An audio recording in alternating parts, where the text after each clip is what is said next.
pekan ini Jawa Timur punya event gede soal sepak bola nasional. Ada dua, ada di Surabaya sama Sidoarjo. Di Sidoarjo terutama ada timnas Indonesia Under 23 yang akan bertarung di kualifikasi Piala Asia U23. Sedangkan di Surabaya ada timnas senior yang akan bertanding untuk FIFA Matchday melawan China Taipei dan Lebanon. Sebenarnya Pak Ali gimana untuk tim U23 terutama, kan ini mereka ada beban untuk mengulang kesuksesan tahun kemarin 2024, artinya mereka harus mengulang itu. Bagaimana Pak Ali melihat skuad yang ada saat ini untuk kualifikasi? Ini adalah keikutsertaan, kalaupun lolos nanti akan menjadi keikutsertaan yang kedua bagi tim Indonesia U23, dan itu pasti butuh perjuangan yang tidak mudah, apalagi ada beban untuk bisa mengulang tahun 2024 di mana sebagai debutan timnas Indonesia U23 bisa melaju ke babak 4 besar ke semifinal setelah mengeliminasi Korea Selatan di quarter final dengan menang adu penalti 11-10. Jadi bagi tim besutan Gerard van der Berg ini butuh perjuangan yang luar biasa. Pertama mengingat apalagi komposisi skuad yang berbeda ya kalau kita bandingkan dengan 2024. Kalau 2024 kita ingat masih ada kedalaman skuadnya itu di atas kertas bisa dibilang lebih baik dari yang ada sekarang. Ada nama-nama Marcelino Ferdinand, ada Rizky Ridho, ada Ivar Jenner, ada Rafael Struijk, masih ada Nathan juga yang sekarang mereka naik kelas ke timnas senior gitu. Jadi secara kedalaman skuad tentu berbeda ya antara 2024 dengan 2025 yang sekarang. Itu yang pertama. Yang kedua, pergantian komposisi tim pelatih juga pasti akan berpengaruh. Kita tahu di 2024 yang menjadi arsitek tim adalah Sinteyong, sekarang beralih ke Gerard van der Berg yang asal Belanda. Itu pasti mereka punya mindset dan strategi yang berbeda. Itu juga akan menentukan. Tapi kalau melihat komposisi lawan di grup C, maka peluang untuk Indonesia juga relatif ada. Yang pertama lawan Laos dan Makau di atas kertas itu akan menjadi hal yang tidak terlalu sulit untuk 3 poin harga mati. Tidak terlalu sulit untuk ditaklukkan di atas kertas loh. Tapi nanti penentuan pasti akan melawan Korea Selatan di pertandingan terakhir tanggal 9 September.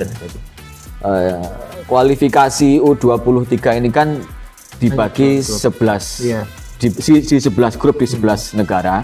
Nanti juara grup akan otomatis lolos ke putaran final, plus akan ada 4 runner-up terbaik. Jadi kalaupun Indonesia nanti gagal untuk menjadi juara grup di grup C, maka kans berikutnya adalah lewat jalur menjadi salah satu dari 4 runner-up terbaik. Dan peluang untuk itu besar. Caranya adalah pasti pertama tim U23 mengusahakan agar gawang tidak kebobolan. Itu pertama. Kedua, pasti menabung gol dalam jumlah yang banyak, terutama ketika menghadapi Laos tanggal 3 September dan 6 September melawan Makau U23. Sama mungkin kartu kuning, kartu merah ya, tim fair play kan juga dihitung. Kemudian Pak Ali, untuk squad sendiri Pak Ali melihat seperti apa sih squadnya Grand Velvet? Kita tahu kan ini pemain-pemain yang sebelumnya AFF ada yang beberapa dicoret, dan pemain-pemain yang banyak jam terbang di Liga 1 kebanyakan di Super League.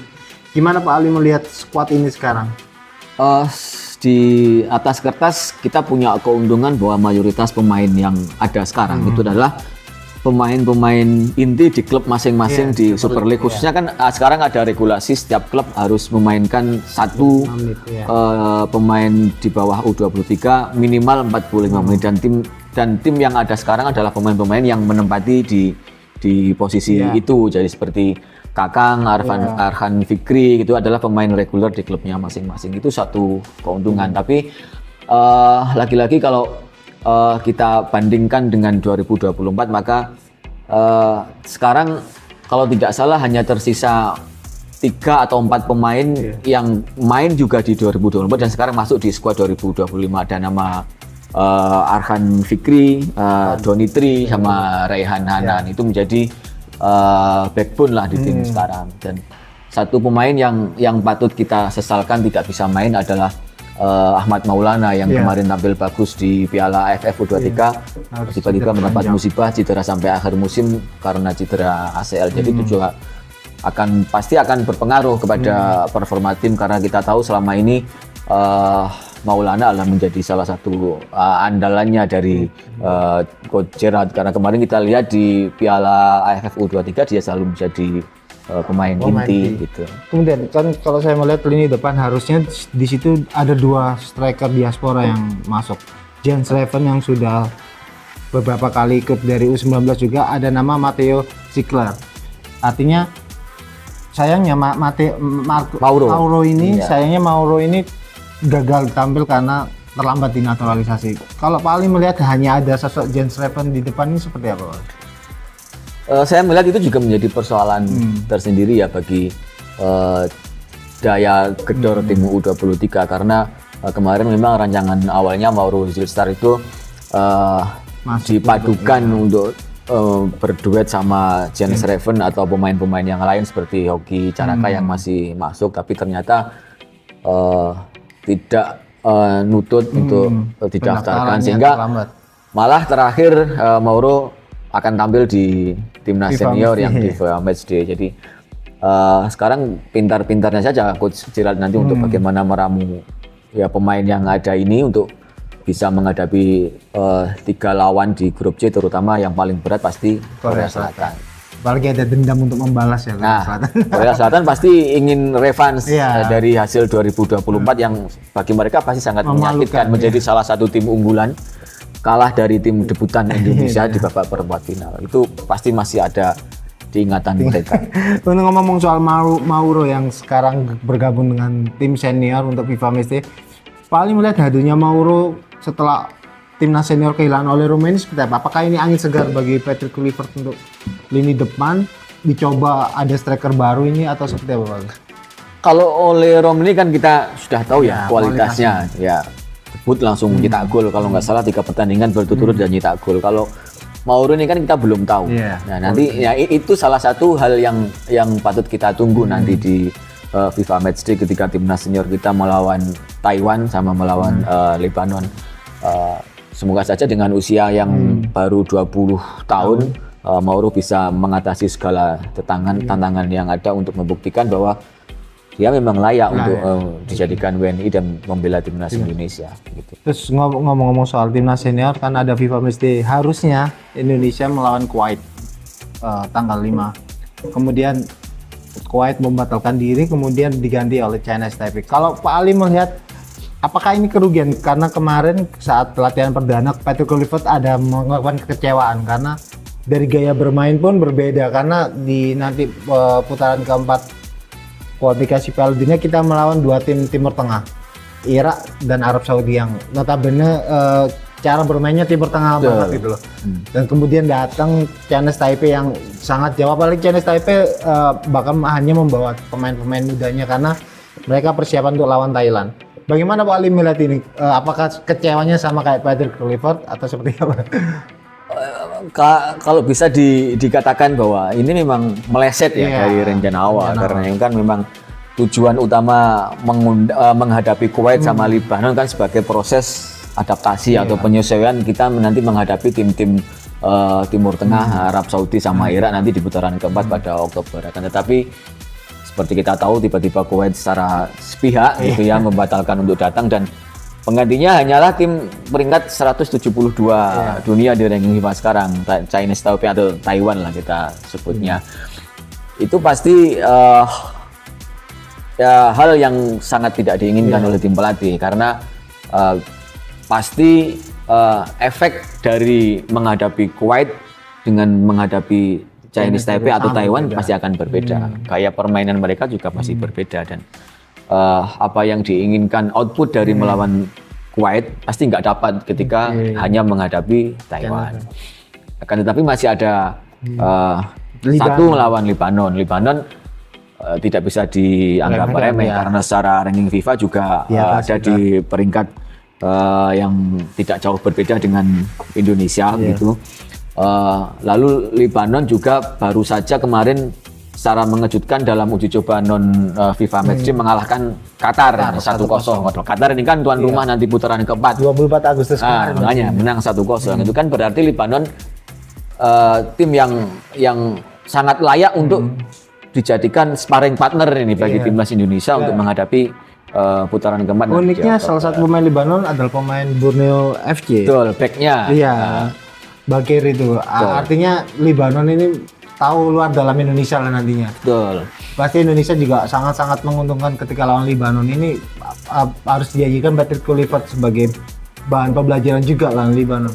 Kalau Bali melihat apakah di dua pertandingan ini ada kesempatan balik Patrick Kluivert untuk otak-atik formasi. Artinya kan kita tahu selama ini skuadnya Patrick Kluivert untuk posisi back Justin, kemudian Rizzo, kemudian sebelah Jordi kiri Amat. ada Verdong, tengah seperti itu aja, tidak ada perubahan. Apakah ini ada kesempatan untuk otak-atik bagi Patrick untuk mencoba pemain? Salah satu tujuan dari pertandingan uji coba pasti akan bagaimana mendapatkan komposisi pemain yang paling ideal lah ya. Itu juga dipengaruhi oleh beberapa faktor, misalnya untuk mengantisipasi pemain yang cedera atau pemain yang performanya sedang tidak dalam peak yang terbaik kan begitu.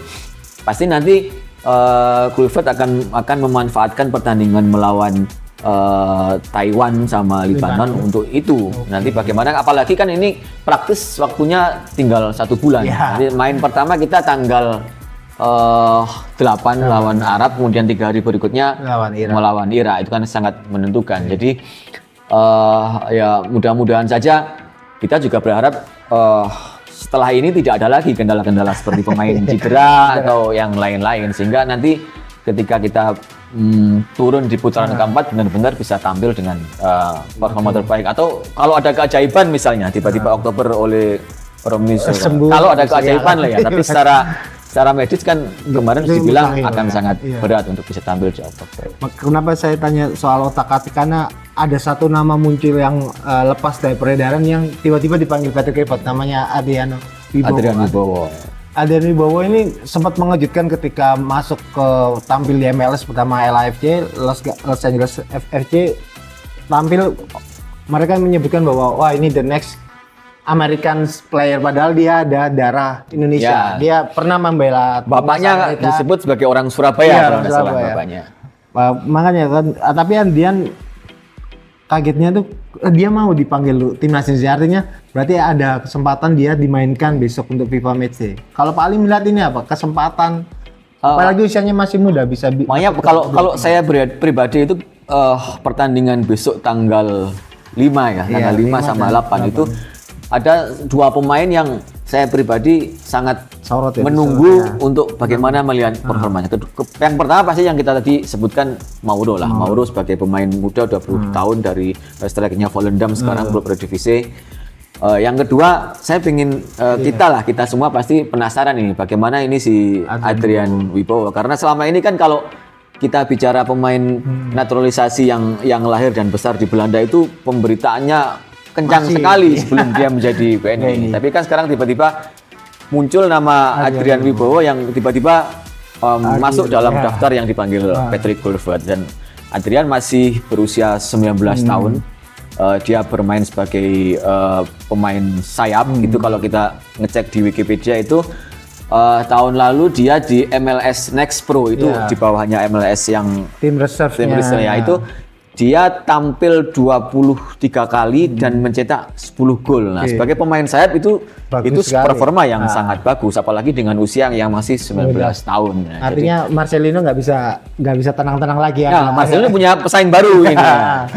Jadi sesama arek Surabaya juga yang punya keturunan dari Surabaya gitu. Nah, akhirnya ini patut kita tunggu bersama bagaimana performanya besok gitu. Jadi kalau melawan Taiwan, jadi ada kans besar ini bagi tidak meremehkan Taiwan, ada kans besar bagi Mauro sama Adrian untuk menjalani debut bersama timnas senior kita. Setelah fase ini kita akan menghadapi putaran keempat Piala Dunia, Arab dan Irak, Pak. Paling melihat seperti apa sih paling peluang Indonesia untuk masuk ke Piala Dunia. Artinya kan ketika penunjukan tuan rumah di Arab Saudi pun banyak yang menyebut Indonesia akan jadi korban di sini karena ada kans bahwa FIFA ini menguntungkan Arab Saudi dengan pemilihan. Kalau paling melihat seperti apa? Apakah kita bisa jadi tim yang mengejutkan untuk masuk ke Piala Dunia atau seperti apa? Isu-isu tanda kutip menguntungkan itu kan ya sudah beredar sejak jauh-jauh hari lah, apalagi kita tahu juga selama ini ada rivalitas yang tinggi lah antara tim dari Jazirah Arab gitu ya dengan kawasan lainnya. Apalagi seperti yang saya bilang di awal bahwa seperti kita tahu juga melawan tim-tim Arab itu selalu Sulit. selalu alot, tricky gitu, penuh drama. gitu. Bagaimana kita tahu kemarin dalam 2 pertemuan terakhir kita dengan tim-tim dari Arab selalu ada intrik-intrik lah. friksi gitu yang kemudian berujung pada sanksi-sanksi yang dijatuhkan gitu. Kita terkhusus kita bicara soal 2 pesaing Indonesia di putaran keempat, Arab Saudi dan Irak. Arab Saudi nanti akan melawan Indonesia tanggal 8, sementara Irak tanggal 19 Oktober. Nah, Irak seperti kita tahu adalah lawan yang sangat sulit dikalahkan Indonesia. Kalau kita baca data-data dari head to head itu dari 9 kali pertemuan, 8 kali Irak menang, 1 kali seri dan kita belum pernah menang. Dalam 2 kali pertemuan terakhir di kualifikasi Piala Dunia 2026 kita kalah 2-0. Sebelumnya kita kalah 5-1 ketika tampil di Piala Asia 2023. Jadi itu saat Sintayong atau Simon kalau Sintayong di awal-awal ya. Jadi melihat itu saja kekuatan Irak sebetulnya sudah di atas kertas pasti menjadi tim yang akan sulit dikalahkan. Apalagi Irak kemarin juga performanya di kualifikasi Piala Dunia juga sangat menjanjikan gitu. Irak punya pelatih yang sangat berpengalaman, Graham Arnold yang juga pernah mengarsiteki timnas Australia. Nah, sekarang kan persiapan terakhir ini betul-betul harus dimaksimalkan. Ketika kita hanya melawan Taiwan dan Lebanon, ternyata Irak juga persiapannya tidak begitu bagus dalam uji coba terakhirnya sebelum putaran keempat. Seperti yang kita tahu, sekarang Irak ada di Thailand untuk mengikuti Piala Raja Thailand 2025 menghadapi 3 tim yang di atas kertas juga ada di bawah mereka semua. Ada Thailand, Fiji, ada Fiji sama Hong Kong. Jadi secara persiapan sebetulnya tidak ideal juga bagi persiapan Irak gitu. Nah, kalau Arab Saudi ini yang keren, dia TC-nya ke Eropa dan yang sudah pasti akan menghadapi tim peringkat 41 dunia Republik Ceko. Nah, ini yang 1-2 tim lainnya masih belum dirilis. Yang menarik adalah dari grupnya Indonesia ini hanya Patrick Kluivert pelatih yang di antara Irak dan pelatihnya Irak dan Arab Saudi yang minim prestasi, artinya dia kayak tenggelam. Pelatihnya Arab Hervé Renard itu adalah tim yang membawa Arab Saudi ke Piala Dunia Qatar 2022. Artinya hanya Patrick yang tidak punya ini pelatih siapa tiba-tiba datang kemudian akan melawan 2 raksasa ini. Kalau paling melihat seperti apa? Selama ini Patrick selalu diremehkan di negara kita sendiri setelah menggantikan Sintayong pun selalu dibanding-bandingkan dengan era Sintayong. Kalau paling melihat apakah ini pembuktian dengan persiapan yang seperti ini, kemudian penambahan beberapa pemain naturalisasi, apakah ini akan jadi pembuktian Patrick? PSSI pasti punya banyak alasan mendatangkan seorang Patrick Kluivert yang banyak orang menyebut prestasinya belum ada. Jadi sebetulnya di satu sisi ini juga menjadi kesempatan bagi dia untuk membuktikan bahwa Indonesia tidak salah mendatangkan dia dan ya kita tunggu saja gitu bagaimana dia meramu komposisi terbaik dengan pilihan-pilihan pemain yang ada sekarang gitu. Bagaimana dia beradu strategi dengan pelatih-pelatih yang sudah jam terbangnya yang sudah tidak bisa kita ragukan di ada Graham Arnold, kemudian pelatih yang Arab Saudi yang sudah pernah sebelumnya membawa tim lolos ke Piala Dunia. Ini tantangan tersendiri kalau saya pikir bagi Patrick Kluivert begitu. Oke. Ya, demikian obrolan saya dengan Pak Ali soal dua event besar yang ada di Jawa Timur, yaitu kualifikasi Piala Asia U23 dan FIFA Matchday di Surabaya. Ya, terima kasih. Semoga Indonesia dengan ini bisa meraih hasil maksimal di dua event besar ini. Ya, terima kasih. Sampai jumpa di lain kesempatan.